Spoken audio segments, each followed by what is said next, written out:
Greetings. I would like to invite you to join us over the coming days as we celebrate together this sacred week in the Church's year.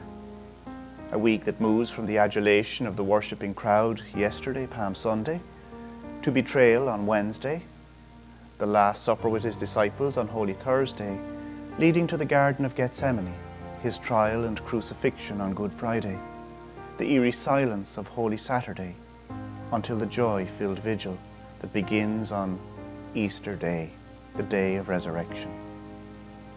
How we wish you could be physically present with us as we honor these sacred days.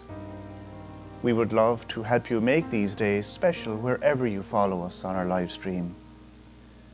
While you cannot visit the church, perhaps you could create your own sacred space in your home, in your kitchen, in your living room, in your bedroom, or even in the office, if that's what works for you. What do I mean by a sacred space? Well, firstly, I'm not asking you to build a church in the back garden before Holy Thursday. But it might be possible for you to find some little spot for a sacred space at home.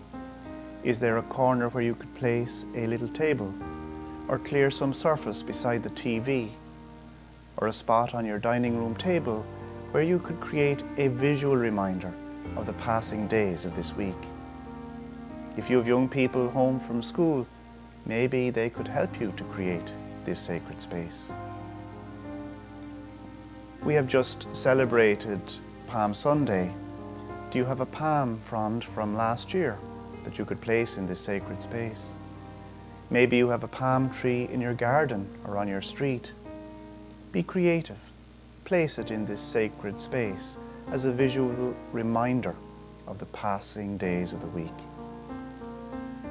Today, Archbishop Jose will consecrate the oils and bless them, the oils that will be used for the sacraments during the coming year. Oil for baptism, for confirmation and ordination, and for the anointing of the sick. Have you some olive oil in the kitchen that you could place in this sacred space on Monday at the time of the Chrism Mass? On Wednesday, we have Judas Iscariot take 30 pieces of silver in exchange for handing over Jesus to the Roman guards. As you remove the olive oil from that sacred space, could you fill that gap with something that reminds you of a betrayal in your life? Something that might remind you of a broken promise, a birthday card not sent, a borrowed book not returned, or maybe some simple coins from your purse to remind you of those pieces of silver. On Thursday, we celebrate the Mass of the Lord's Supper, or the institution of the Eucharist. This was the very first Mass. The Gospel that night is of Jesus washing his disciples' feet. How would a bowl of water and a towel, or bread and wine, look in that sacred space? On Good Friday then, we commemorate the Passion of the Lord.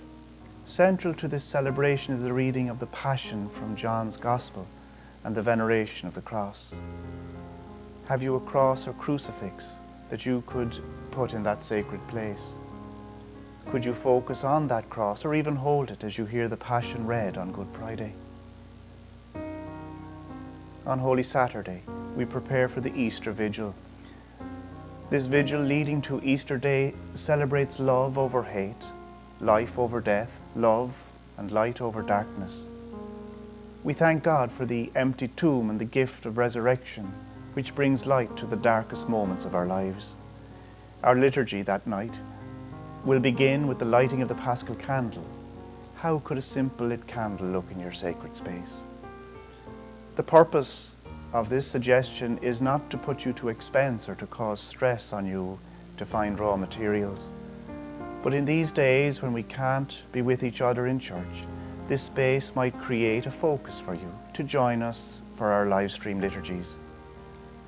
Sacred space or not, we look forward to your joining us in the coming days as we ask God's blessing on you and on those you love.